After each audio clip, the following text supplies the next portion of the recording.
দুনিয়ায় মানুষের দুইটা শেষ ঠিকানা, একটা হচ্ছে হাসপাতাল, অসুস্থ হলে ওখানেই যায়, দেখি আল্লাহ তাআলা আরো কয়টা দিন হায়াত আমাকে দেন কিনা, সুস্থ হতে পারি কিনা।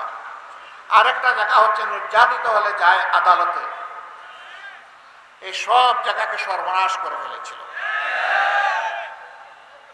বিশেষ করে আদালতকে ধ্বংস করে দিয়েছিল, যার কারণে আদালতের সর্বোচ্চ যে পরিষদ অ্যাপিলিয়েট ডিভিশন, ওখানকার দুইজন বিচারপতি আদালতের আসনে বসে বলতে পারলো আমরা শপথবদ্ধ রাজনীতিবিদ। লজ্জা, ধিক্কার, ঘৃণা! সেই তোমরাই সংবিধান হাতে নিয়ে শপথ নিয়েছিলাম যে একজন বিচারক হিসাবে আমি কোন ধরনের রাগ এবং অনুরাগের বশবর্তী হব না, আমি ন্যায় বিচার উপহার দেব।